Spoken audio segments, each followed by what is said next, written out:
Washington now has a new head coach after getting rid of Jack Del Rio. Del Rio made the playoffs once, but every other season has been pretty abysmal. He could have been fired last year. But now Marty Morningway, who never got a second head coaching chance after his Lions experience, but because the Philadelphia Eagles were the most winning team in my past 8 years, their offense was always stellar, and because of Michael Vick, I thought Marty Morningway would have been the best coach for Washington. So we see him with experience running a high-powered offense, making a Super Bowl, but also with McNabb, he has experience working with mobile quarterbacks. And so I thought, okay, bringing Marty Morningway into a division rival, right, the Washington versus Philadelphia, but also someone who knows how to use a mobile quarterback. So Vic, who is 93 overall, and as you can see, he's had really bad seasons. So he is not an X factor anymore. He's not a high potential player. He did have a couple years, 2 years out when he was arrested. So he's overall has him at a top tier. I think he's second or third best talent. But because he hasn't really progressed well, he hasn't won much. He hasn't had much success, even stat-wise. I mean, he had one season of 1,000 yards. That was before prison. I wanted to bring in a new coach that fit that style. They did sign Josh McCown, who can be a reliable backup. He was with Cleveland for 2 seasons and did fairly well. I mean, I think he had 7-10 season, 6-11. And then they drafted Colt McCoy, the rookie from Texas. Colt McCoy, I do like him because he was a Cleveland Browns quarterback. But Cleveland decided to go with some mediocre veterans instead of drafting someone like McCoy. But Colt McCoy does have experience with Washington in real life. That was one of the teams he played on, so I thought it fit him playing for Washington.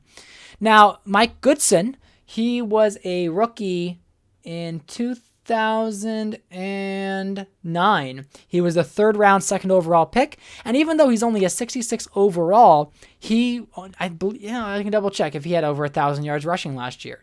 If not over 1,000, he was very close. Let me go ahead and pull that information up because that's going to bother me if I don't get the answer. And so he had 877 yards, 9 touchdowns with 148 attempts. So he was averaging about 51 per game. So he was a reliable starter for them.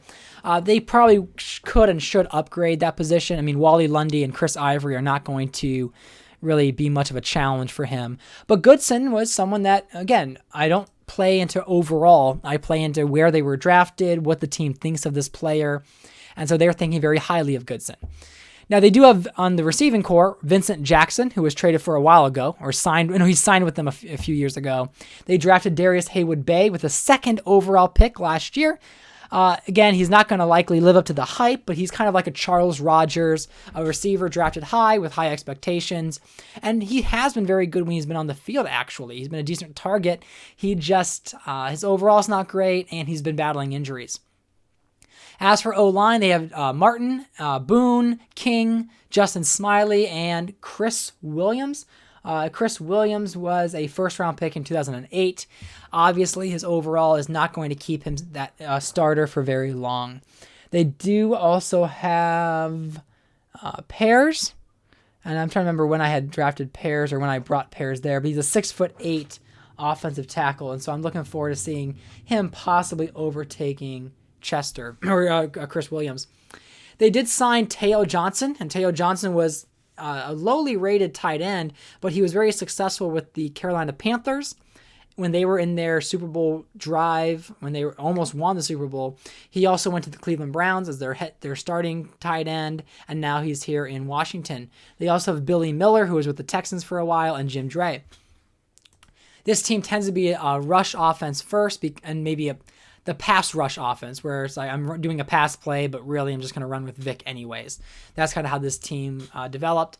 Now, as for their defense, we see first-round pick, third overall, Derek Morgan on the right side there, and Frosty Rucker on the left. Frosty Rucker, even though he's a 78 overall star dev, he was I'm trying to remember when I drafted him.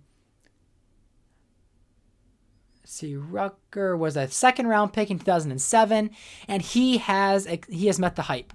I don't know how many times I get sacked by Rucker. It's just so many times that Rucker is blowing up the play. getting in the way. And so Rucker to me is definitely perceived better than a 78 overall. Then there's Tommy Harris, their DT, and he was the main reason that I did not draft Ndamukong Suh or Gerald McCoy. Either of those two players probably should have been the pick for talent-wise, more so than Derek Morgan. But the Washington needed a pass rusher, and that's what they got with Derek Morgan. Because they do have Ronald Fields, who is kind of taking on that other DT role. So still kind of playing on hopes that he turns out, or he turns the corner to be that reliable defensive tackle for them. But Tommy Harris is the guy, and then there's Jenkins there as a backup. As for linebackers, they did draft A.J. Hawk in 06. Hawk was the 6th overall pick there for them. He's been reliable as a offensive outside linebacker. Blackstock, kind of that right side outside linebacker. I'm surprised he's been around as long as he has, but Blackstock, he was the 2005 4th round pick and has really panned out for them.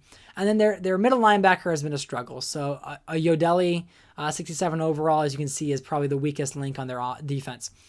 Then they have Entre Roll. They have Spencer at cornerback, so some decent DBs there with McBride and Cook.